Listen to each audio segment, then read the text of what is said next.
before we start that, just so that you know about the recording. We're going to record from the beginning so that we can post that to Mighty Network. But when we what we post of the rest of the session, we will cut and splice so that only the landscape updates will go onto the website. Um, yeah, so I'm in Victoria in the traditional lands of the Lekwungen and Wasanic speaking people. And yeah, just wanting to first just welcome you in as your whole selves. And I thought that maybe we would just, if for just a few minutes, just go with the grounding exercise where we're getting back and just recognizing our bodies, that our bodies are what hold us, how we're able to show up, and that we're not just our heads.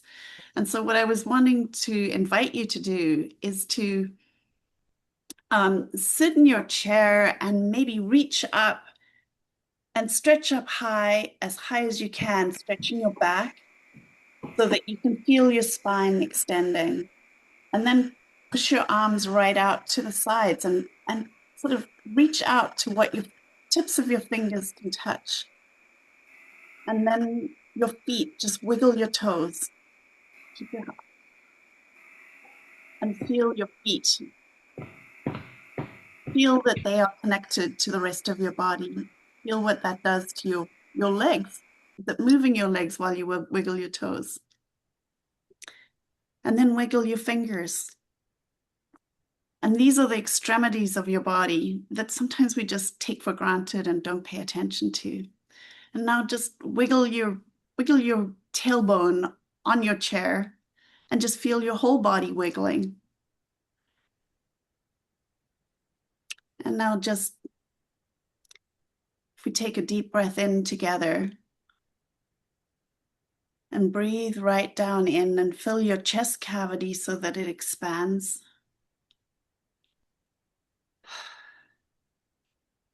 And breathe out. And we'll take another breath in together.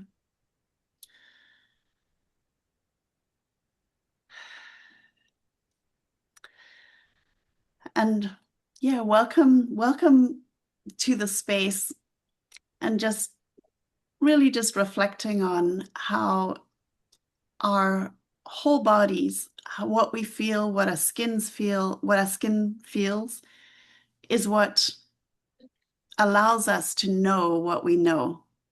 And sometimes we take it for granted. So just a little grounding into space right now. And I've got we were wondering about what to share today, and decided on this is, many of you have heard this before, but I'm going to read the poem The Peace of Wild Things by Wendell Berry. When despair for the world grows in me, and I wake in the night at the least sound, in fear of what my life and my children's lives may be, I go and lie down where the wood drake rests in his beauty on the water and the great heron feeds. I come into the peace of wild things who do not tax their lives with forethought of grief. I come into the presence of still water, and I feel above me the day-blind stars waiting with their light for a time.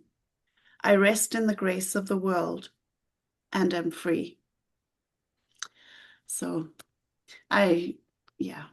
there's some perspective that he always leaves me with. So anyway, welcome.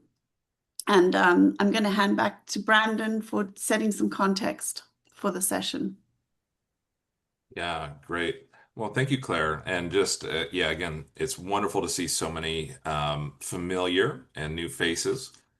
I think so. The context for these community steward calls is outside of the Landscape Hub cultivator, outside of the classrooms, outside of content delivery spaces. We also just really wanted to create a space where we can come together and share our learnings and meet each other across watersheds, across landscapes.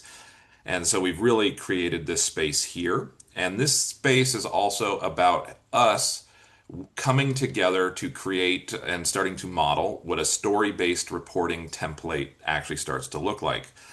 And so this is our second community steward call, which is very exciting. And I think we're going to have it in two different sections. I think the first section is actually we realize that we would like to just give people a little bit of time and space to meet each other, to talk to each other. We realize that because classrooms are kind of segmented, we'd love to just give space for people to kind of, I think a lot of people, I think we know everybody, but there might be some new faces. And so if there are faces for people that you don't recognize, they probably don't know who you are either. And so we'd like to give just a little opportunity for people to introduce themselves, what landscapes they're from. And then also we'd love to just hear what's bubbling up. And so I think we'll start with that, and then we'll give that 15 or 20 minutes. And then we will shift into a more kind of formal bioregional updates area. And as part of that, we'll actually take turns, and we'd love for people to share as groups or together, right? So different stewards from a landscape can all share and give their own report back, or one person can do it. And that's what we'll record and share to the website. And what we'll do is we'll share kind of a blog post, and that will be kind of our story-based reporting for what's been happening during the month. So we'll give an update for RC and the Landscape Hub Cultivator, and then we would invite each group and each landscape to also give an update. And that can be how the LHC is going. It can be things that you're doing outside of the LHC. It can be events, it could be just where you're at, and we'd really like to keep it open and flexible to whatever you think is important. But with that, yeah, maybe raise your hands if you'd like to share or introduce. But if you're new to this space or see a lot of unfamiliar faces, yeah, maybe take a moment and introduce yourself, and then we'd love to hear what's been bubbling up and how it's been going. So maybe just starting with that.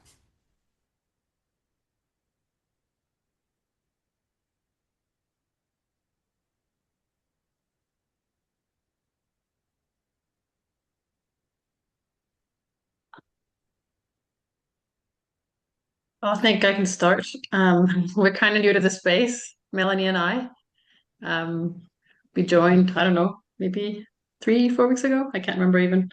Um, I'm actually calling in from Copenhagen, and I arrived just a few days ago, so I'm very jet lagged. So I'm not at my full senses right now, but I'd like to meet you all. And I am in Vancouver, in British Columbia. Normally, not now, obviously. Um, and and this is not the time to do the update, right? This is just a hello, Yeah. I think. Yeah. Okay. So Melanie and I have been working on bioregional stuff the last year, but in particular since March, and then even more focused since August, on the Fraser Lowland um, landscape. And I think that's probably good for now. Thank you. Great. Thanks. And I'll jump in after that. It's been a really amazing journey to take the work that we've been doing for several years now at our circle, the Pivot, and bring it into this container. And so grateful to Tay and Claire and Brandon for inviting us in.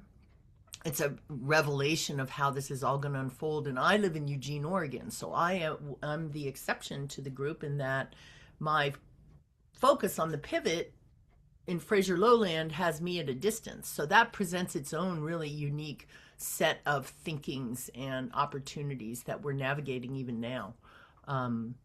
But when it became clear that we needed to be part of this group in the first place, and we were so warmly welcomed, there was just this deep settled rightness, which I hope people can feel even across the spaces when they're not local, as they join this, because I think it's really important for purpose and meaning for us to give our contributions, and they'll be done in a different way when you're at a distance. So that's me. Wonderful. I saw that Christoph had his hand raised. Did you take it down, or are you? Sure, I can go ahead and do an introduction. People were just sort of naturally jumping in, so I lowered my hand. But I am somewhat new to this space. Some of you I've met briefly online, but I'm new to the landscape group, Regenerate Duwamish, coming to you from Seattle, Washington. and the Duwamish River Valley, and collaborating in community with Deborah and Kim, who are also on the call here. And yeah, just really just starting to get my bearings with the program, with the Regenerate Cascadia program. Somewhat familiar with them for over a year or so, but I hadn't been involved in any of the calls or any of the design school work. So just getting involved with all this. So good to meet some of you who I haven't met yet. Wonderful, thank you. How about you, Shaylee? Hi, I still feel kind of new. It's just nice to meet everybody. I'm out in Sequim on the tip of the North Olympic Peninsula in the Jamestown S'Klallam land, very close to the Dungeness River. And it's been cool to just work with my group on that weaving together of regenerative cultural repair and housing and food systems and how they work together. And I've been around the Regenerate Cascadia movement for a while, but haven't dove in like with a landscape group or directly like this. So it's awesome to see how many like sustainable initiatives that have been going on are being supportive by this work across the landscape. Excited about the mapping project. That's such a good idea that hasn't been pulled through by organizations. So it's great that it is, and I really believe that it will with this group. So stoked. Yeah. That's great. So anyone else that wants to jump in, or? I can jump in. This is Cindy, and I'm with the Skagit Regeneration Skagit group, and we've been dancing around the valley for the last week and a half because we did have a lot of flooding, but it was much less than was predicted, and most of us did not sustain damage, but there was a lot of damage in the valley for people. So we're kind of regrouping to get through the winter and help each other and help them and hopefully bring in the new moon and the solstice this weekend. And we haven't even determined for sure if we'll be at High Water Farm because it's been underwater and the road closed to it for at least the last week and a half. So, but we're still coming together in great excitement to move forward with the community. That's great. And yeah, really wanting to acknowledge the flooding that's going on, that's affecting a bunch of this of our bioregion. Fraser as well. Yeah. Yeah. Huge. Yeah. And certainly it needs more focus, but it does bring in the bioregional conversation in a big way. Yeah. So Brandon. I'll jump in for a quick second and say, nice to meet some of the Fraser neighbors. We're here in Whatcom, and we share a lot with y'all, and you know the flooding of the Sumas area crosses borders, all of this. So it's nice to meet up with you, and look forward to communicating in the future. Yeah, That's great. fun. Yeah, well, thank you, everybody. And I just want to highlight, so I think this is really wonderful. And I want to highlight that Shapit and Genevieve, who are on the call, have offered to host, I believe on December 23rd. I'll put the link in the Zoom thing. But they've actually offered just to host a nice informal Zoom for people to get to know each other a little bit more. Maybe Shapit, would you like to take a minute and introduce that event? But I think as we shift over to the more of the formal group landscape updates, I just want to highlight that could be another space where people should feel free to drop in and come and meet people on a little bit more of a personal level. But Shapit, yeah, maybe you'd like to introduce that event. I just wanted to start, we do structured conversations. So I wanted to start doing, this is Genevieve, by the way, start doing, I saw Joe Brewer just do taking people into the room, checking in, and then into a Zoom room, and then going into smaller groups and introducing each other, and then coming out and saying what that was like, and then going into a small group and introduce each other, and come out and say what that's like. And then, yeah, probably just end the call at that point. But so just not completely open conversation, a more structured conversation just to start getting to know each other better. Yeah. Super wonderful. And yeah, What that time sounds is like that event, please? 6 p.m. On Tuesday. Yeah. And Brandon put it into the chat, the link. And we'll send out a more detailed invitation on the Mighty Network. I love that. And that pollination, it's like yeah, that little like one-on-one or small group breakout. So what's really nice is they more or less just took the initiative and were like, we'd love to host a thing. And so that's really wonderful. And so we hope that people will continue to do that. And also if there's ways that people would like to see structured conversations implemented, like in our community conversations or in our spaces, like you're like, oh, I just, this big group thing is good, but it's intimidating and then it takes a lot of time. Let's do small breakouts. Please feel free to always reach out, and we're always open to adapt. And then also the same thing for if you have a way of opening or grounding and would like to either help us enter the space or close the space. Definitely reach out to Claire or myself or Taya, and we can always, this is our space together. So, so thank you everybody. And with that, maybe we'll shift over to the bioregional update portion of this. And I think, so Claire and I can start with a little bit of an RC and Landscape Hub Cultivator update. But then we'd love to turn it over to the groups, and we'd like to give each group 5 to 10 minutes to share. And you can really share what you think is important and what's been up to it. And and then basically whatever order you'd like to go in, it's very informal. And this is where the point of where we'll probably take the recording and splice it. And I really want to highlight that the audience that we're doing this for is not each other. It is now the general public who may or may not have any clue of what we're doing. And so we want to take this and turn it into a blog post and share this. But just be aware that this is for the general public rather than our internal Mighty Network. So, and Claire, is there anything you would like to say before we start? Yeah, just what would be great is maybe we could sort of get an order of people, landscapes that want to do an update. Maybe you could put your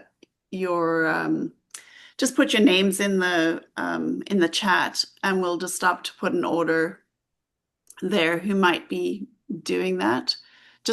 It just makes it easier to streamline, us calling you up to do that. I think that was everything for right now. We can start. Did you want to just start by introducing and we'll... You're muted, Brandon.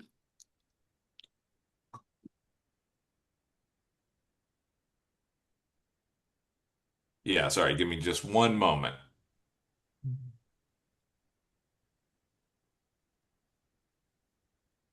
Okay.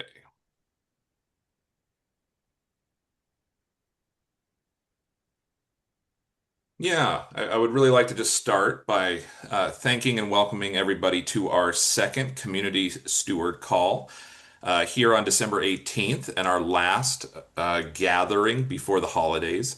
I think Claire and I are really excited to give some updates about where we've been coming from the Regenerate Cascadia side, as well as the Landscape Hub Cultivator. And then we're very excited to actually turn it over to our landscape groups to share updates more directly from them and hear about everything that people have been up to. Just as a exciting update, we are now up to 10 landscape groups comprised of 40 different landscape stewards across the Cascadia bioregion, and especially in the Salish Sea, Columbia River Gorge, and South Willamette Valley.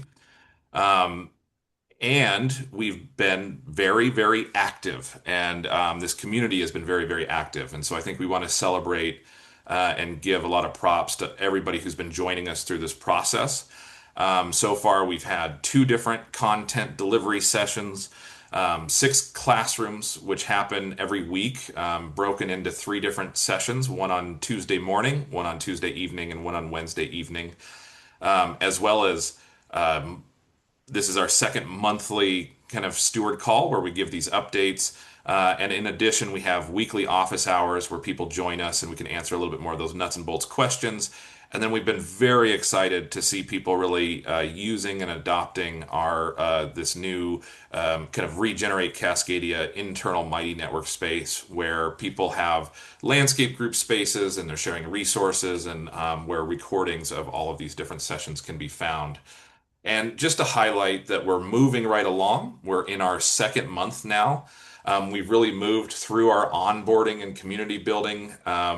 We're starting to get a handle on the deeper inquiry, the listening and relationship mapping, both in networks, but also as groups really come together and form these identities.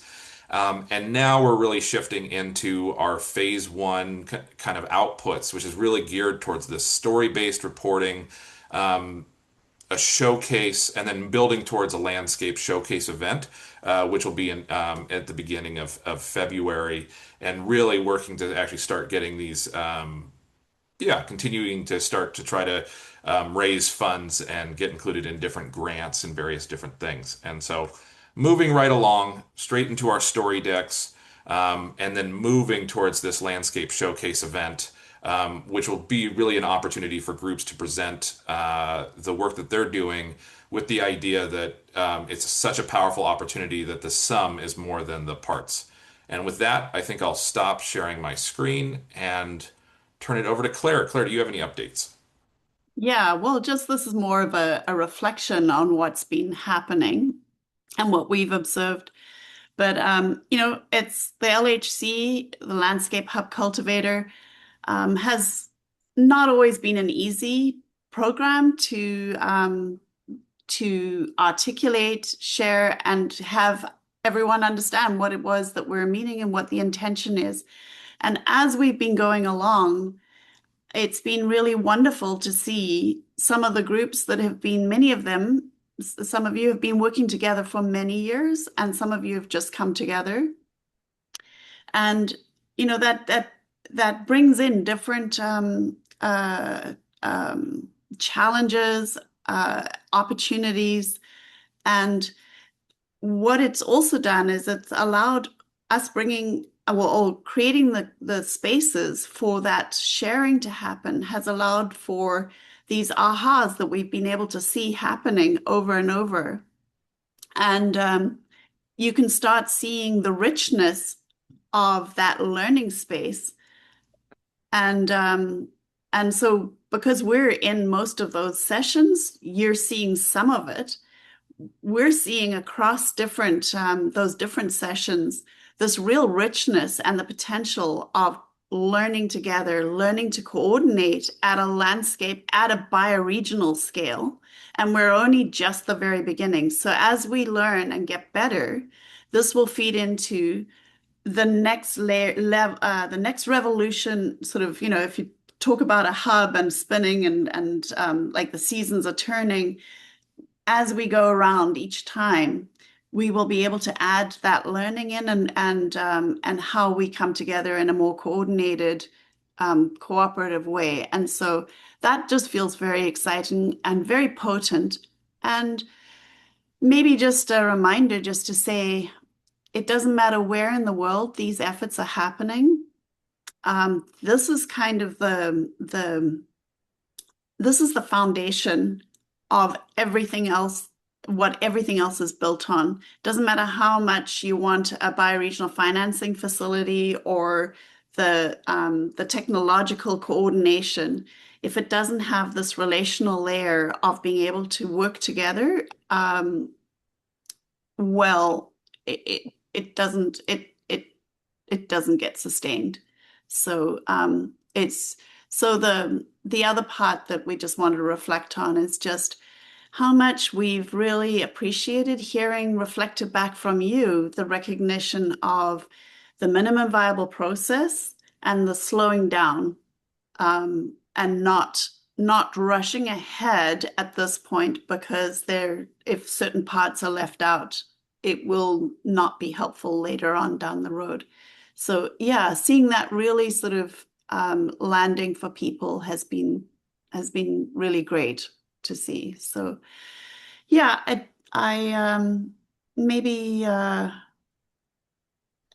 Brandon, I think I'll just ask you if there's something else that I may not have added in there that you want to add in, but otherwise I think we're No, close to I, done. I think that's great. And I think at that point, I'd love to offer to turn it over to Claire and Kelson from the South Willamette Valley. Hey y'all. Some of you feel new, we feel old. We've been working together we're a loose coalition of 3 or 4 institutional actors. By institution, I mean long-term nonprofit activist-centered organizations. And we have 10 plus, up to 10 years of relationship building here in Eugene, based in Eugene. Kelson is from the Lost Valley Education Center. We have a critical partner for the Center for Rural Livelihoods. We have Hummingbird Wholesale, which is a bit actually a owner's employee-owned business for food systems. And so we feel really privileged to be able to we feel like we're ahead of the game, but that means we're also behind the game because we think we're so smart.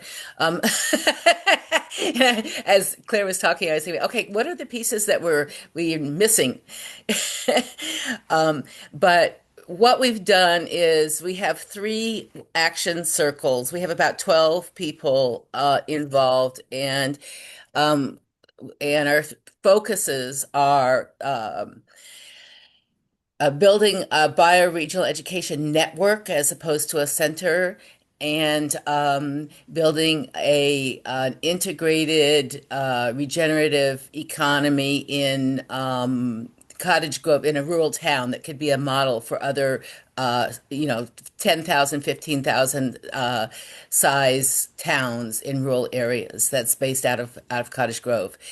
And so those 2 focuses came out of for the past year, we did a tour of the whole area, following the Willamette River headwaters down to Portland, and met with a lot of the different farmers and schools and projects and cooperatives in the whole area. And so it took us a while to kind of digest that. And then the storyboard piece that this storytelling piece instigated group focus on, okay, where are we with all of these? So we decided to focus on those 2 things, the learning network and the integrated development of a rural community. And that includes forestry. Those projects include forestry and wetlands remediation and food systems and permaculture and cooperative business development and working with youth through high schools. I like to think of education as next generation regeneration, looking forward. How are we building the leaders for the next generations? So all that's very exciting. We've been sitting around waiting for figuring out how we're going to get some money and when do we get to tell our story. And I realize, and we have some work to do in terms of, I realized the other day that we need to brainstorm who we're going to invite to the showcase. And that involves more asset mapping in terms of local funders and things like that. Kelson, do you have anything to add? Wow, that was very comprehensive. I think one thing I have is just something that's coming up for me, like a lesson that we've learned is kind of relating to what Claire was saying about relational tending and how that really forms tight bonds that allow you to work through and adapt on the fly to a lot of different contexts and situations. One short specific story was how actually a group that's kind of been a most recent group joining us, and a big centerpiece for the integrated development in Cottage Grove. They were actually a stop on our tour, and it was kind of a new relationship. And we had a couple conversations over a couple days staying with them in relationship with them each day, touring around their city or their small town, meeting all the different actors within their network and who they were anchored in with. And there was just some moments in the beginning that of very vulnerable conversations where we had really no idea what we were doing, and we kind of laid that bare. We had, everybody had their different pieces, but we hadn't quite coordinated yet, and they had a lot of grace for that, luckily. And just we really got into it and explored together, and through that vulnerability, there's just been this really strong bond afterwards. So, like, yeah, there's nothing that replaces that on the ground, face to face, being with each other relationship. And now we just feel like much more of a cohesive unit that can weather a couple different storms and have trust with each other. So just Yeah, the sharing anecdote that. that illustrates that is that we would be talking to some group of people and they want to know who we are. And we're like, oh, we don't have an elevator speech. Who are we anyway? And Kelson very gracefully stepped up to be the guy to speak to who we are and introduce ourselves. So yeah, we're raring to go. We're working on our slide deck, and thanks for the opportunity to share. That is beautiful. Thank you for sharing. Yeah, really goes to the heart of this work. Amazing. I wonder if we could turn it over. Yeah, thank you so much. And what a great way to start us off. Wonderful. And I think with that, we'd love to turn it over to Melanie and Mayana with the Fraser Lowland. Thank you, Brandon, and thank you, Kelso and Claire. So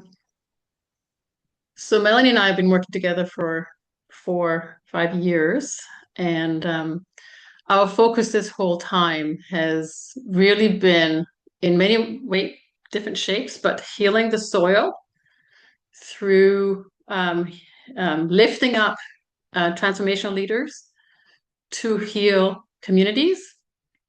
And like I mentioned, the last year, we've been really focusing on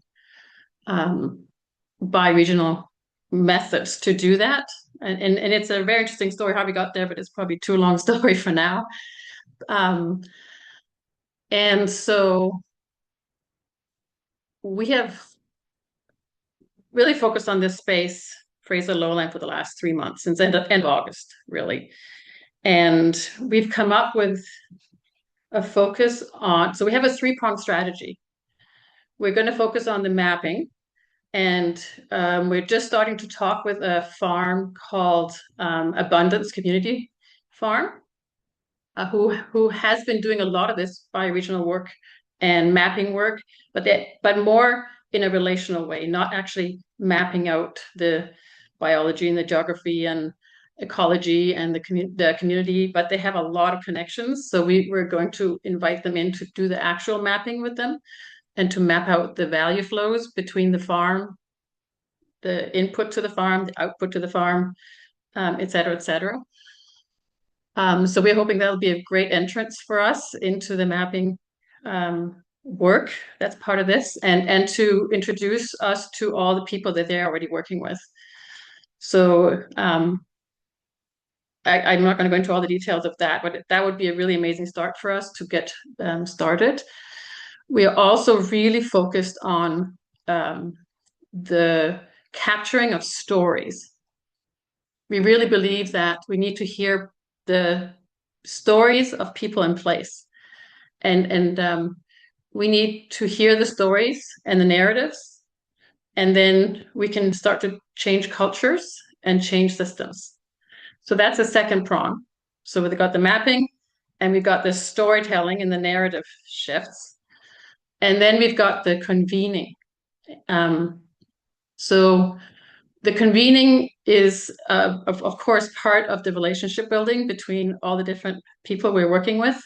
And we have been given an opportunity to start working with impact investors and a group of investors and funders, all types of funders. Because we have now focused this on a theme around food resilience and actually anti-fragile food systems. Because as you guys know, with the flooding, we had a huge flood in 21. We had a heat dome. We had COVID. So food resilience and food security is really a huge thing. The communities are up in arms. Farmers are up in arms. The whole system really needs to be changed. And there is so much research in British Columbia. There's so much knowledge. So much has been figured out, but there's no one who's been able to coordinate all those factors. So we're going to have that as a theme in all our landscape work as the third prong of the strategy. So obviously that's very high level, but that's where we're kind of working from. That approach. And these investors are very interested because systemic investing is a new thing. And a lot of investors are realizing you can't just pay into pieces of the system, and you can tweak them a little bit, but you actually need to think of the whole system to actually make a shift. So this is what we're going to attempt to do. Not a small thing. We realize that. Thank you. I think that's good enough, unless Melanie, you want to add something? I'm sure you do. I couldn't begin to add anything to that. That was gorgeous. Thank you.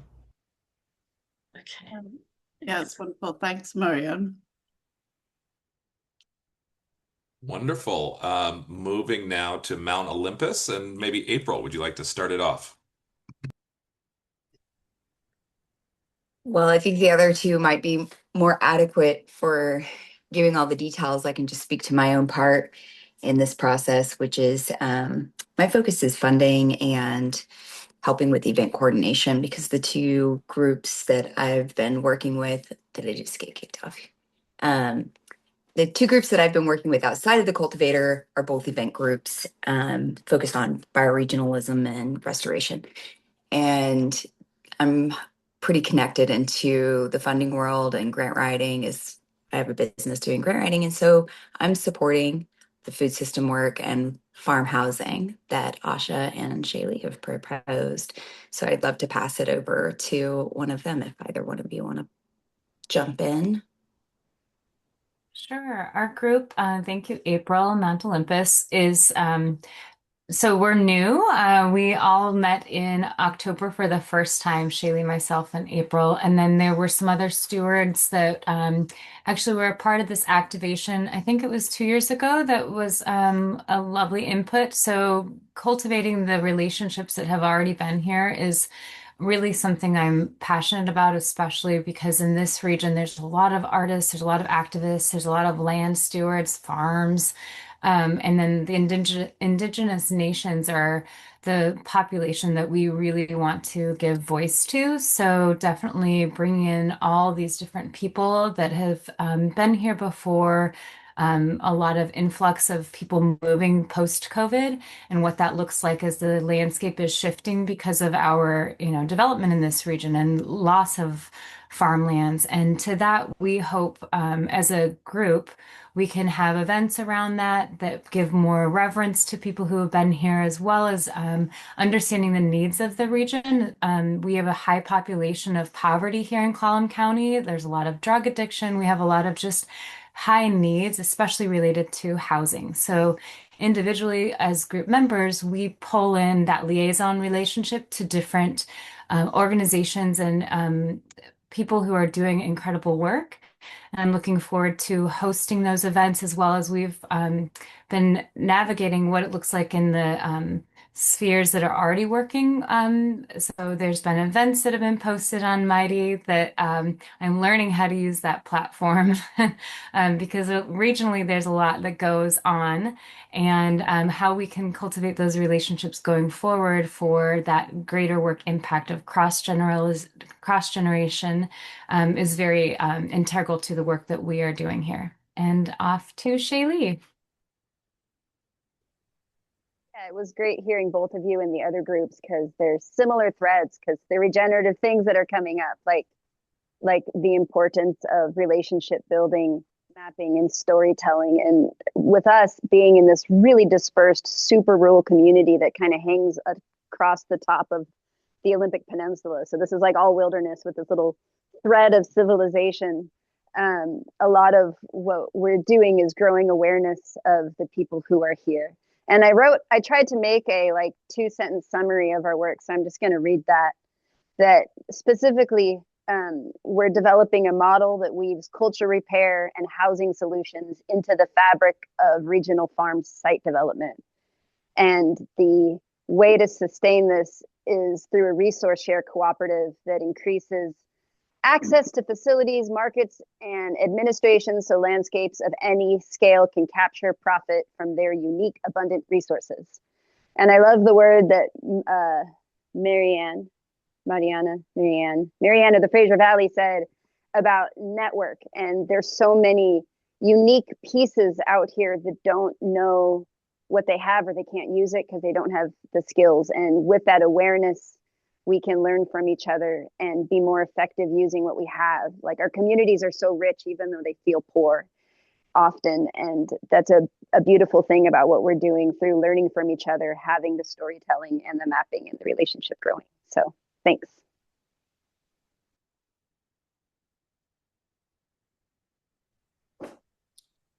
Yeah, I'm gonna just give a brief update for the Duwamish River. The other two folks in my group are kind of a little preoccupied and off camera, so I'll just give a brief update. But the Duwamish River Valley, we are a really unique landscape in the sense that we're an industrial landscape, which is very different from the rest of the landscape groups in this cohort. And so we have a different set of complex challenges that have to do with just the complex dynamics and histories of legacy industrial sites and pollution along the river, and communities who have been dealing with the impacts of environmental pollution and climate impacts. And so a big part of what we're starting to grapple with right now is just the real need to come in with just a real humble service and learning mindset, and to begin to do some of this mapping with a lot of these organizations who have already been doing this work for decades. So there's a number of organizations from South Park, which is on one side of the river, to Georgetown, who have already been working in partnership with the city of Seattle, King County, the Department of Ecology, the EPA. There's a large portion of the river is a Superfund site. Boeing is on this site. There's an airport near the river. We have a cement plant. I mean, it's heavy industry, and so it's really a complex and really it's just really a complex landscape. And so for us, even though we all have some lived experience and also practice in working with community in this landscape, a large part of what we're doing right now is just beginning with listening and beginning with building that trust with the organizations and communities, and particularly the Duwamish tribe, who has their longhouse along the Duwamish River. And so for many of you who are at the Bioregional Finance Conference, you realize the landscape I'm referring to, and we were there at the steam plant, which Debbie helps manage the events there. And so it's important that we really begin with that sort of humility and that desire to build that trust in those relationships.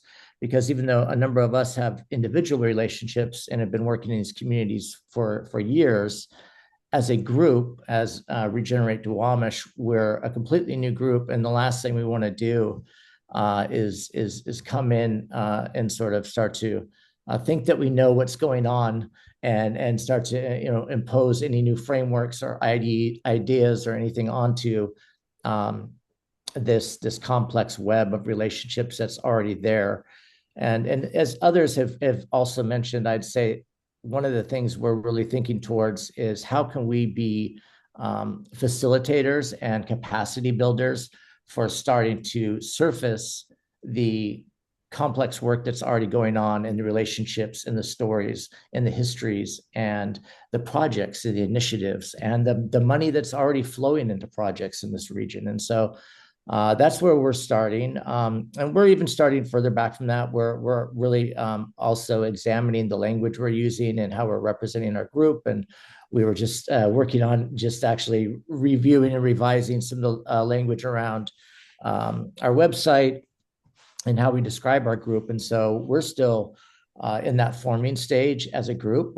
Who are we? What do we want to do? How do we want to do it? How do we want to talk about that? How are we going to describe this work? How are we going to facilitate this work? And we are beginning with a real sort of humble, intentional servant mindset to make sure that we're treading lightly and intentionally in this work as we begin this process. That's wonderful. Thanks, Christoph. Yeah, wonderful to, it's, as I said to you yesterday, it's wonderful to have your voice here. Was Debbie here still? Did she want to add anything? Or Debbie or Kim. Kim. And then otherwise we can move to Whatcom, but yeah, they kind of volunteered me to give the update. So taking one for the team today. Yeah, thank you. Thank you, Christoph. I'm here, I'm present, I'm listening to everyone. I'm just not feeling like being on camera. So I've got my camera off for this recording where we're going to share to the blog. So, but I'm here. Thank you so much. Great. Okay. Great. All right. Well, thank you. Maybe we can move on then to, is it Brian from Whatcom. Hi, all. Thanks for putting this together. It's really fun to meet everyone and some that I haven't met and many that we've been in relationship with for a while. I'll attempt to give a brief update on where we are with the Whatcom group. Many of our initiating team members, which are a few on the call, Corey and David McLeod are here, and then another Dave, have worked together for years. David and I for many, many years, starting back with Transition Whatcom, initiating events. I forget how many years ago, David, maybe we could fill that in. But we've worked together on Sustainable Bellingham, Transition Whatcom things, a lot of permaculture events up here. And so working with Regenerate Whatcom and has kind of culminated all of those efforts and are continuing to build the relationships between the many other organizations that are in our area and building bridges with the Nooksack and Lummi tribes as well on a number of events. So since the kind of activation tour, we've kind of launched off and been doing slowly but surely a number of events. This year we did a series of events throughout the summer that were called Walking Whatcom Water. So dealing about water in our landscapes and bringing awareness to the water and how the sacredness of that resource and how it touches everything within our landscape, from our food to our fisheries to all the farms and the communities. So looking at those from a variety of different perspectives and pulling in different connections of organizations in that. Most recently, we held a showing of the Water is Love movie and had a panel discussion afterwards with our community to kind of initiate conversations around those topics. We're really looking forward to the upcoming year and kind of diving into the mapping process. We've done a little bit of that, but really haven't made it concrete. So taking some time and really building those bridges and those connections I think that's really what this work is all about. It's about the relationships between different people already doing the work, not trying to reinvent the wheel, but strengthening the network within that. Food is also a really center part of our focus, and probably we'll tackle that in more succinct ways in the coming year. And that's kind of an overview. I think let David and Corey chime in a little bit.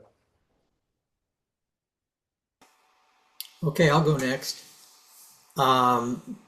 Yeah, so Brian and I go back to at least 2009 when we were, I was living at Inspiration Farm and involved in starting up Transition Whatcom.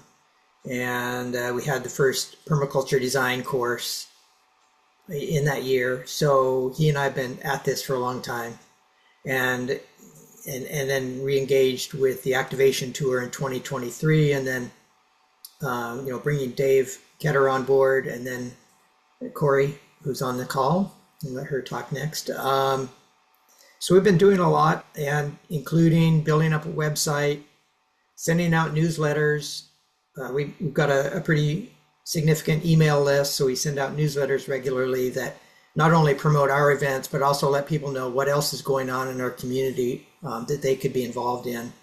And then sharing some stories, links to bigger picture items to get people thinking and talking. And reaching out to others in the community, building relationships. Recently, we had a conversation with a woman who's been done a very good job in bringing in indigenous voices in our community. So we had a sit down with her to glean her wisdom, and meeting some, one-on-one with various people, getting their input, and also, in these community meetings. Corey. Yeah, thanks. Yeah, I'm the new one to the group. I stumbled on the end of the activation tour and have been a part of what's going on in the design school for a couple years, but just so wanted some on the ground work. I'm new to the Skagit Valley, about 3 years. And so last spring was deeply grateful to find David and Brian and Dave, and become a part of the Whatcom team. I guess the piece I'd add is we've done so much over the summer, and it feels like our group is forming and kind of what is our next step. And so a lot of the things that you said, Christoph, really resonated with me. How are we going to represent ourselves? How do we kind of grow bigger in a way that has integrity and coherence? What language do we use? Who do we need to listen to? So a lot of those things, are ahead of us. And I guess in my mind, I think the mapping is going to help that. So definitely looking forward to the mapping. But yeah. And just to shout out to the Skagit Valley where I am, and hoping to do whatever I can to support the efforts that are here. Check.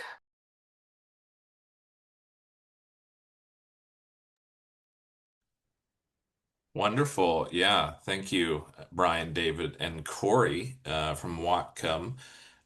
Can we turn it over to Skagit? Yes. So I feel like we're kind of part of the New Kids on the Block group. We're here very much in the seed phase, the beginning, just planting ourselves, learning and listening, and figuring out what we're doing here. We've got a very tiny little project going on with a couple of farms here between Highwater Farms and Child's Creek Farm and Tangled Thicket. We're building just a little tiny structure of what could be in my head a farming cooperative down the road. Well, but right now it's we've been meeting every week as a potluck, so we're building relationship. So, and there we do structured connecting conversations where we are actually really personal, kind of talking about like what kind of support do you need, um, and where are you, and what are you excited about? So we have real conversations every week with the people that come to our potlucks every week. And then bringing those relating skills here to keep working on the relationships, I think is what we're here to do. Cindy, anything else that you want to add here?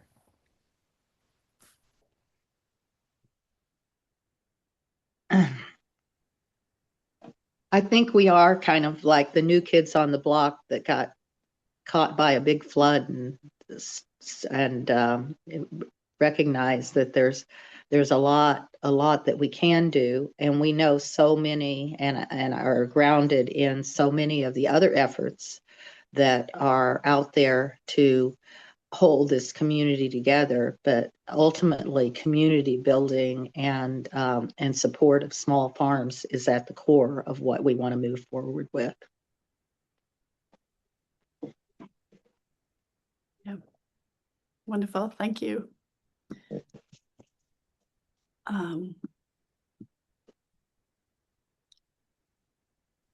Wonderful. Yeah. Well, thank you for that update.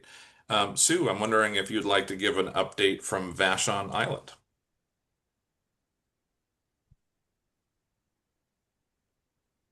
And you are muted. And I also okay, so yeah, I'm fading in and out again with my connection a little bit. I don't know if you'd like to start with a report from Vashon. Brandon has also just moved to Vashon recently, so he's become part of our core team. So it's kind of a unique role. And the other two team members aren't here today. I always feel a little bit uncomfortable on camera, so I can I guess I could start out. Yeah, so we're also at a very beginning stage as far as our bioregional work and a core team. But the island has been doing a lot of bioregional work for years without necessarily calling it that. People are very aware of our natural boundaries here, and there's been a lot of effort towards resilience and cooperation.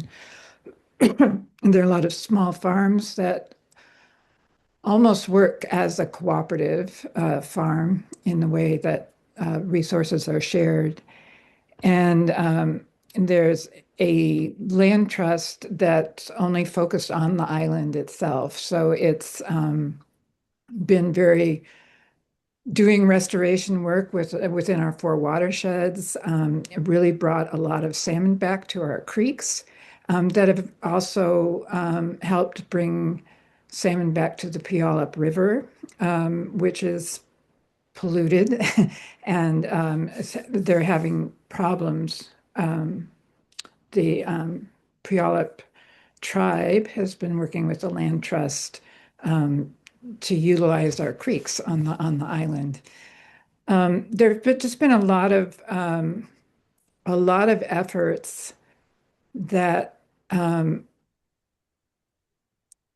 I guess we have some of the same problems as the Duwamish, only from a more rural side. We're part of King County. We're rural. We're unincorporated King County, and very close to Seattle and Tacoma. And so our all of these efforts can really benefit from being part of a bioregional network of support and connected with all these other landscape groups, as well as being more defined in the way that we bring all of the projects together that are ongoing. So Brandon and Megan and I, and then I think Jen, who's a seed farmer, are just trying to get hold of our story of place. And so we're going to have a series of conversations, or at least one conversation with people that are doing these projects, and sort of move from there, I think. Yeah, I think that's a wonderful introduction. And just to really name that, I think what Sue was saying around this coherence around an island is very powerful. And so there are a lot of groups that are already forming and talking and weaving, but in a lot of different silos. And that's really around the idea of, say, disaster resilience and planning. Because if there is an emergency, we'll be cut off. Vashon Island is very unique that we are right across the water from Seattle. And so it is both a mix of rural, unincorporated King County, but also a lot of people and a lot of wealth of people living and transiting from Seattle. But with that, as with many islands, there's a huge affordability crisis. There's a housing crisis. As Sue was saying, there's a lot of opportunities around the land trust. And then more than that, transportation becomes very important. It's very car dependent. It's dependent on a ferry. And along with that, there's a lot of ability to collaborate, though, with King County Solid Waste Division and utilities. There's a lot of very radical people actually in that looking for more zero waste, regenerative ways. There's a lot of tool libraries, seed libraries, farming collectives, a lot of people already coming together about how do we bring our farmers together and how do we create gleaning and processing facilities and then connect that in with food banks. Viga has Vashon Island Farm Bucks, right, which actually help as a low income way for people to get direct produce from farms. And then again, with a lot of work around the Heritage Museum and trying to incorporate First Nations who no longer have a presence on this island. So all of that, though, is operating a lot of like silos. And so we're really excited to be moving in. And a lot of our earlier planning has been really focused about what strategy do we take. This is really about our relationships and how are we opening up our relationships and at what stage are we opening them up? Why are we inviting people in? How are we communicating with people and how are we crafting these invitations? And we've identified that we want to get a couple more people on our core team. So that's like one area that we're focusing on. We are meeting, at least monthly as a small group. And then what we're doing is we're really focusing on the idea of this potluck.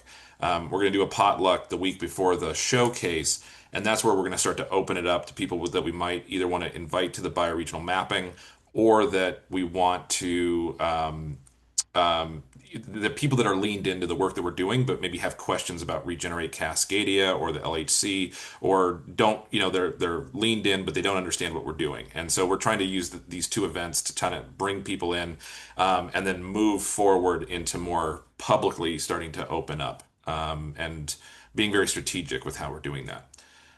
With that, I will check and maybe turn it over to Darren and Claire with the Greater Victoria landscape. Thanks, Brandon. And yeah, I could start it off and then pass over to Claire. So yeah, hey everyone, I'm Darren, part of the Victoria group, and yeah, based in Victoria, Southern Vancouver Island, territory of the Lekwungen, Esquimalt, and Wasanic peoples, and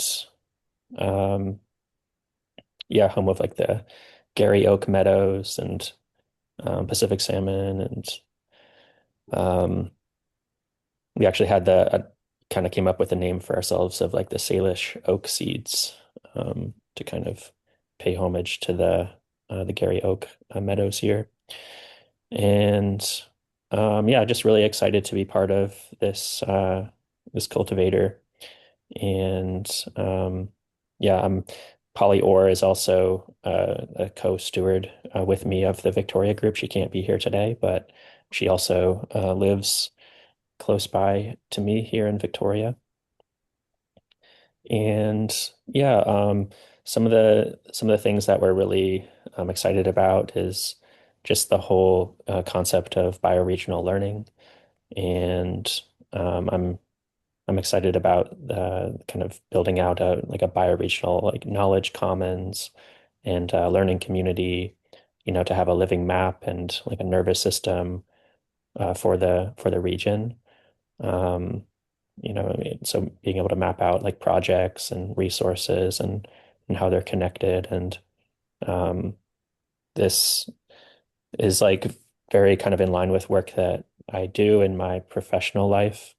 And I have a company called Symbiocene Labs, and we do this kind of like knowledge infrastructure kind of as a service. So we've been working with groups to do this kind of thing. So it's very much like of interest to me.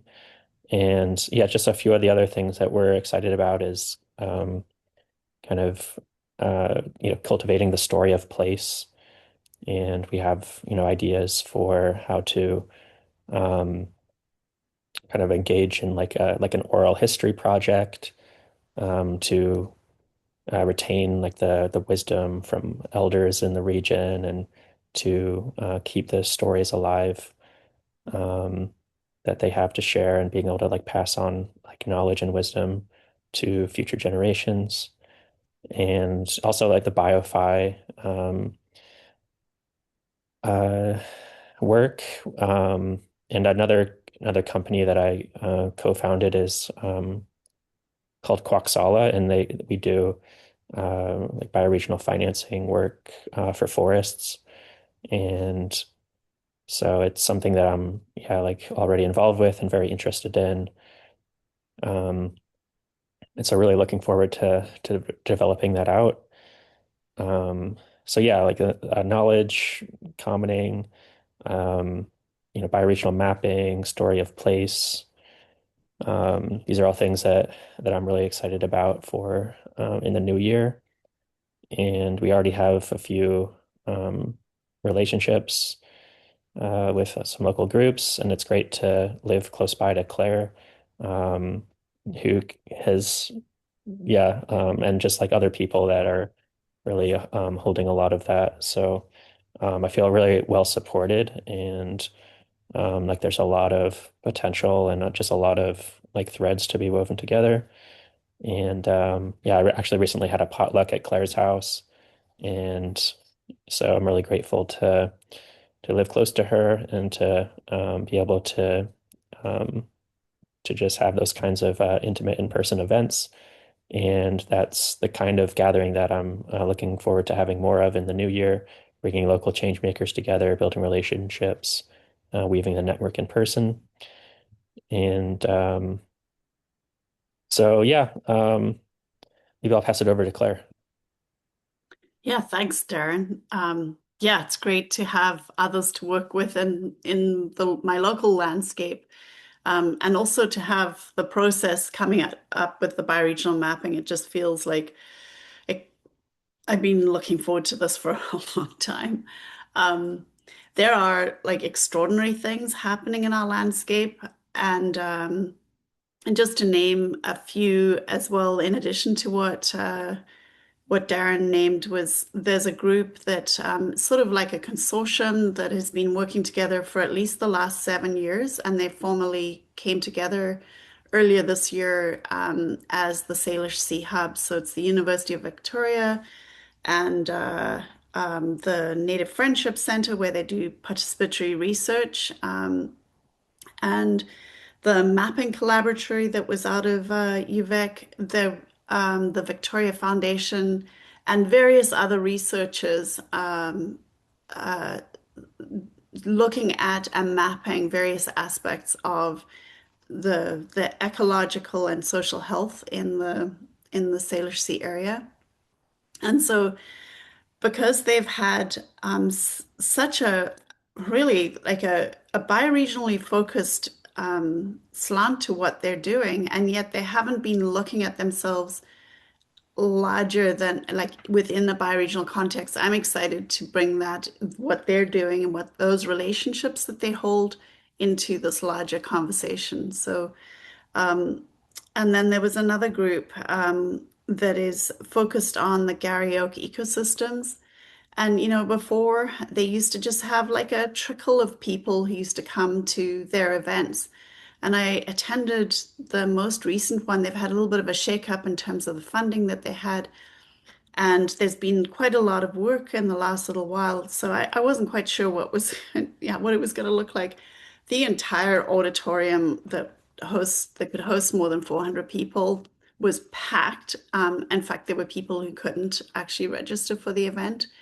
And oh my gosh, talk about two-eyed ways of seeing and coming together. So there were people like Nancy Turner, who has been working with Indigenous uh, knowledge holders about local plants and knowledge of those systems.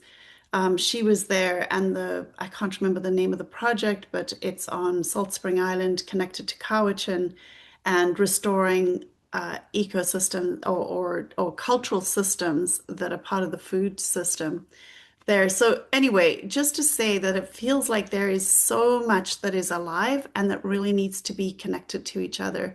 And so the bioregional mapping is, yeah, I'm excited about that. So,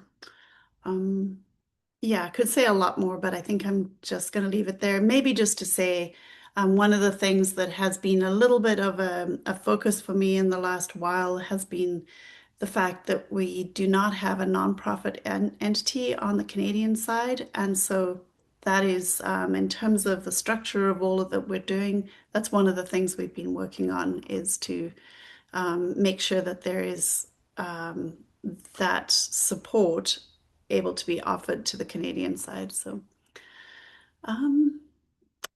I think that's, oh, and maybe one last thing is just to say, yeah, Victoria sits right in the middle of the Salish Sea, and I do see it as a really important, that's holding a lot. And I think it's really potent that there are that many of these landscapes that are situated around the Salish Sea, which starts to, help shape a larger ecoregion picture. So, yeah, Brandon, maybe I'll hand back to you for a minute just to.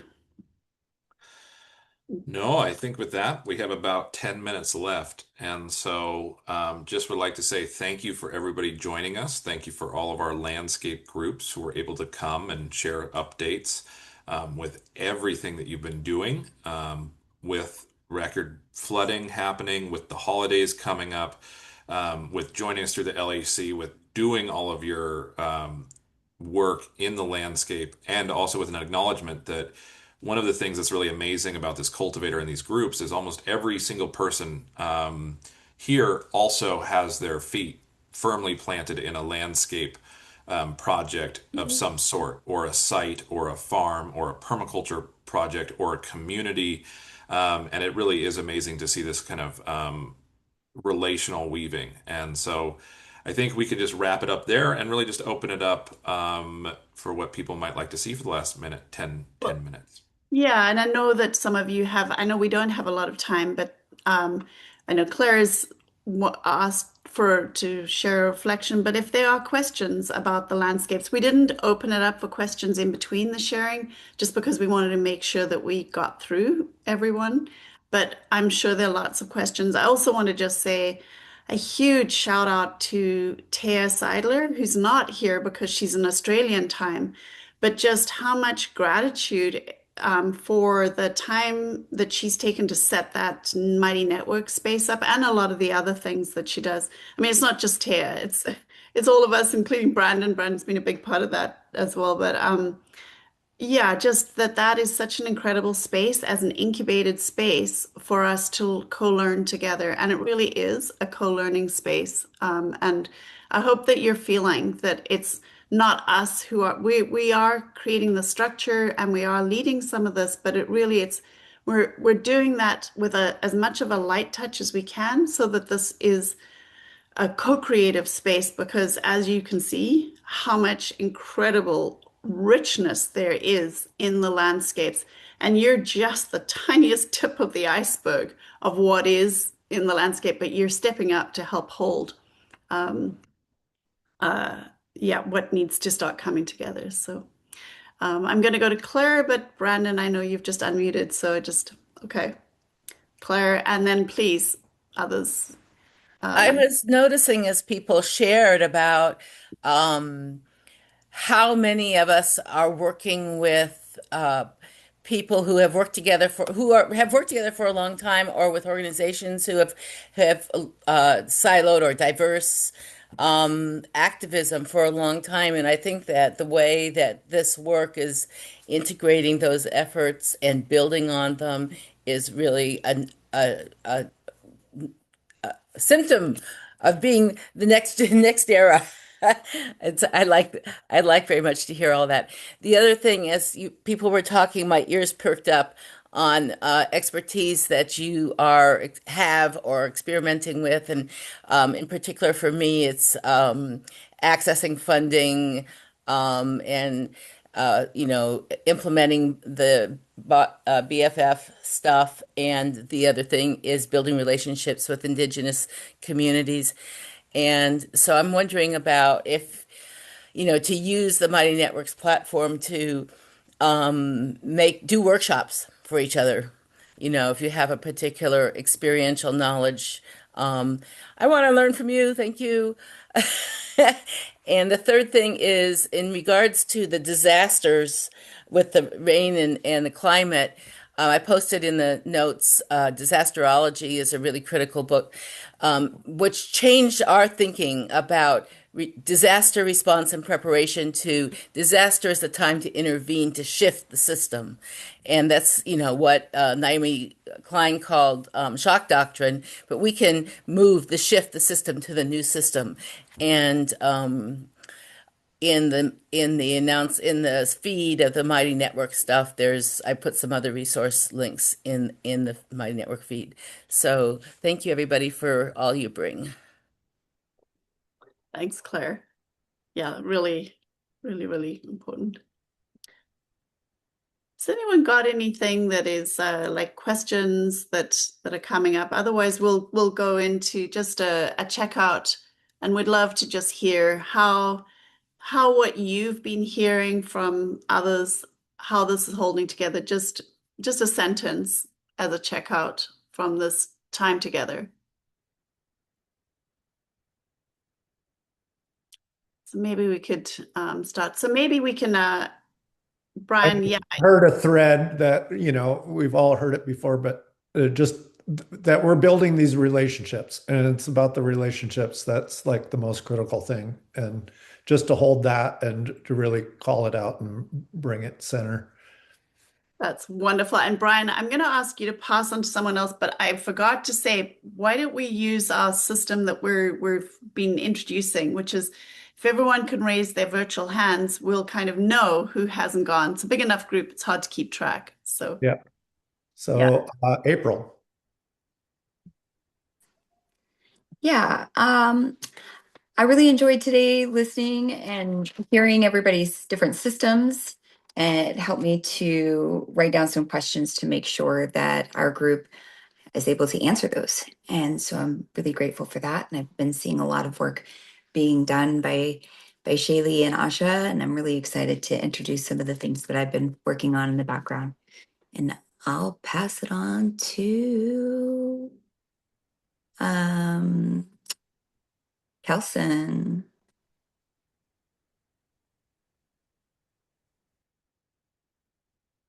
Yeah, lovely to hear what all is going on in different landscapes and all the different contexts and challenges that are bringing up new and creative solutions, and just the ways that your landscapes are shaping the strategies that each of you are orienting towards. So it's a lot of food for thought and good collaboration.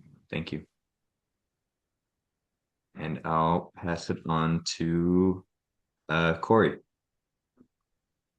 Yeah, thanks everybody.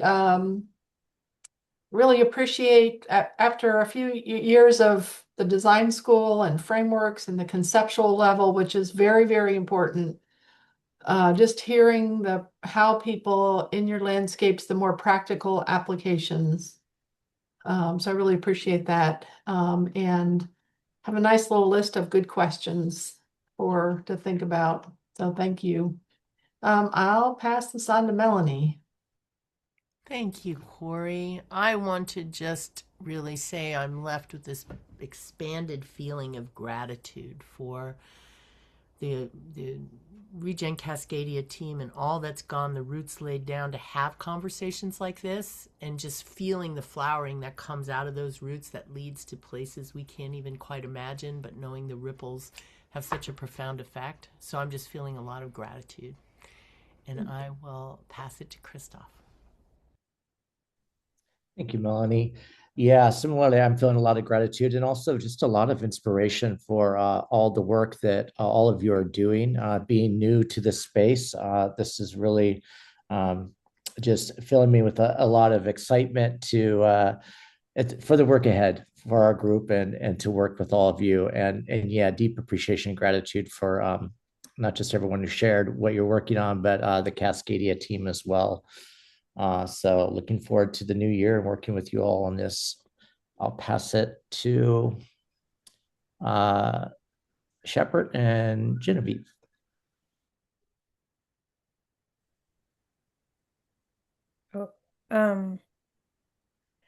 Let's see. I'm grateful to hear where everyone is right now, and mostly the sense making together. I really look forward to doing more of that. Yeah, just grateful for all these people to build relationship with and strike out on this new adventure. Thank you. Pick someone. Let's go, Shaylee. I liked just seeing similar themes across all of the work that we're doing. It's really encouraging how much we'll be able to learn for each other within the threads of, healing our cultures and food systems and all that stuff. And I saw the real importance of having regularly occurring potlucks for the bigger pieces of what we're doing, like not just for RC groups, but for people who are related, just to have a tangible way to tie people together. And so doing that across the landscape. And I liked your guys' ideas for structured conversations, and that kind of paired with digital surveys that we can actually put that information to, so it can influence our models, our work, our planning. And so that was my take home. Potlucks, more data collection of our things, and through those conversations and surveys. So thank you guys. And I will pass to Marianne. Thanks.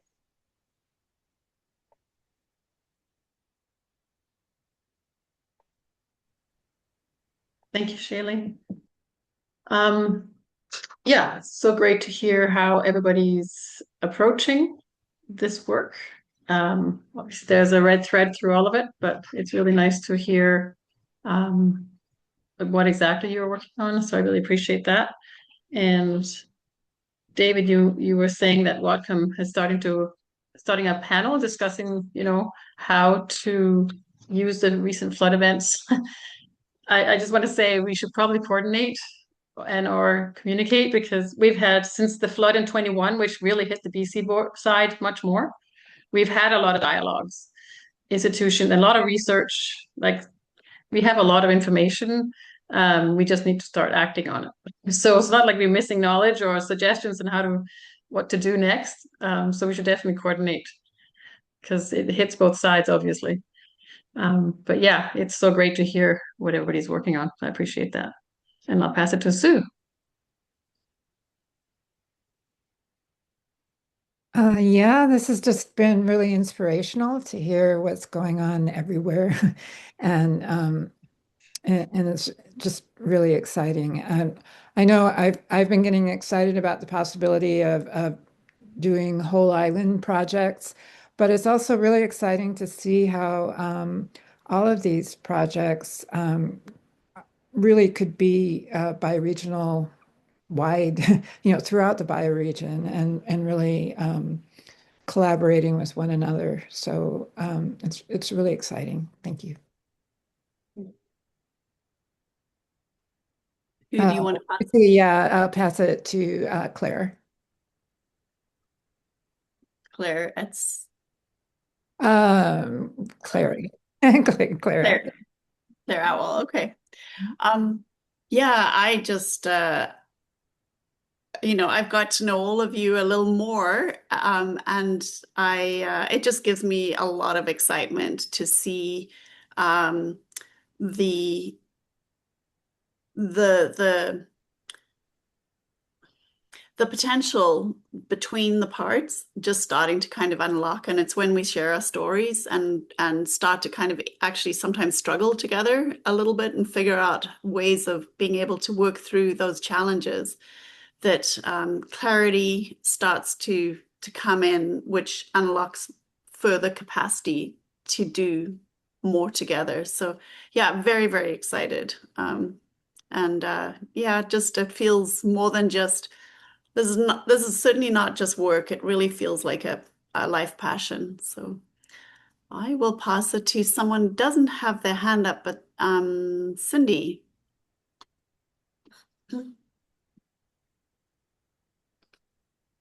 Are you there, Cindy?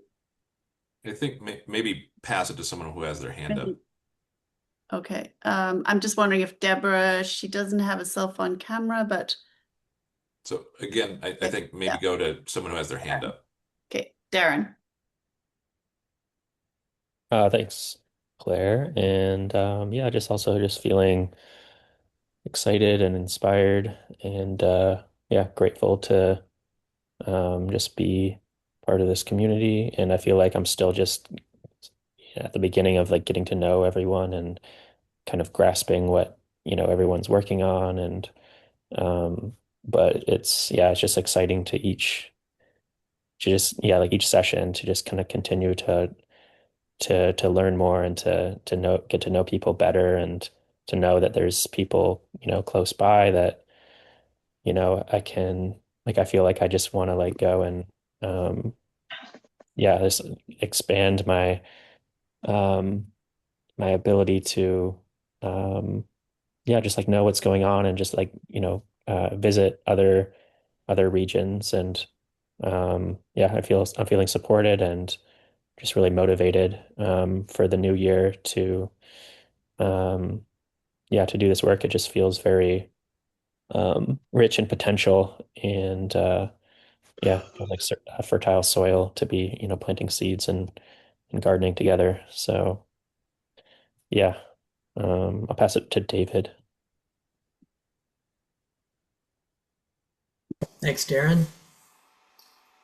Feeling encouraged and inspired by everything everyone shared today. It's really great to know that there's so much going on. There's so much interest, that we have this integrated cultivator where we can support one another and be encouraged and inspired by one another, and that we're working together across the Cascadia bioregion for regeneration of Earth. And thinking about that big picture of Earth as well, all the time. And I'll pass it to Cindy.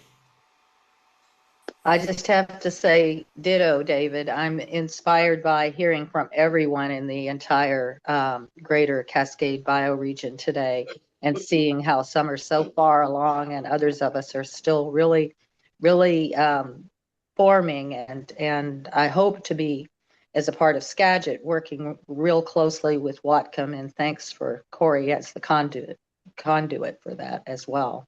So looking forward to the new year.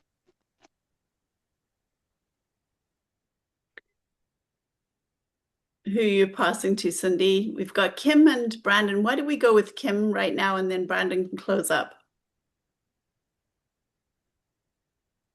Hey, hello. I'm always excited to connect with others, and yeah, and I'm feeling darkly optimistic, and I have some like punk rock energy brewing, which I like. It feels good.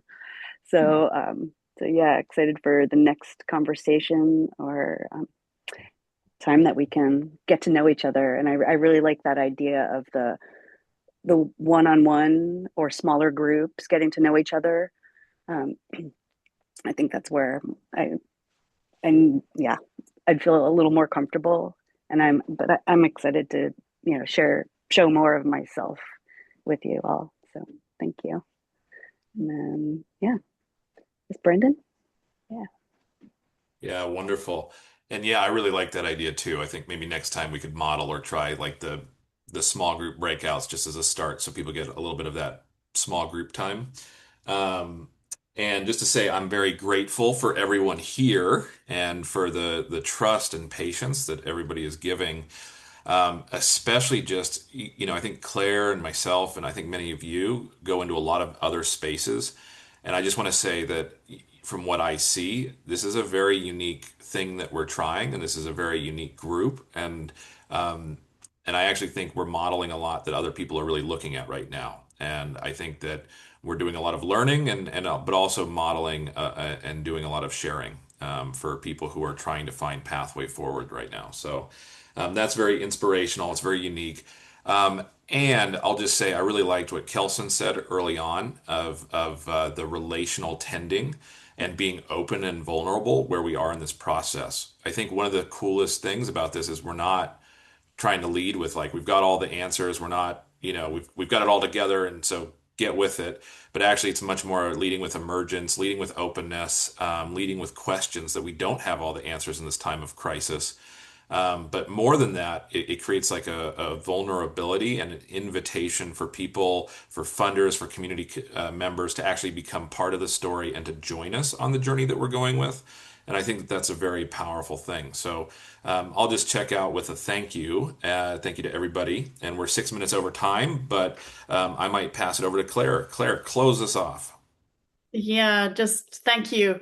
And wishing you all a winter solstice that is it Saturday or Sunday? I don't know Sunday. Yeah. And yeah, a good break for everyone. And thank you for your trust, because yeah, we did ask everyone to slow down and to just go with getting this part, and we really feel that we're doing this together. So thank you. Thank you both and all. Thank you all. Thank you.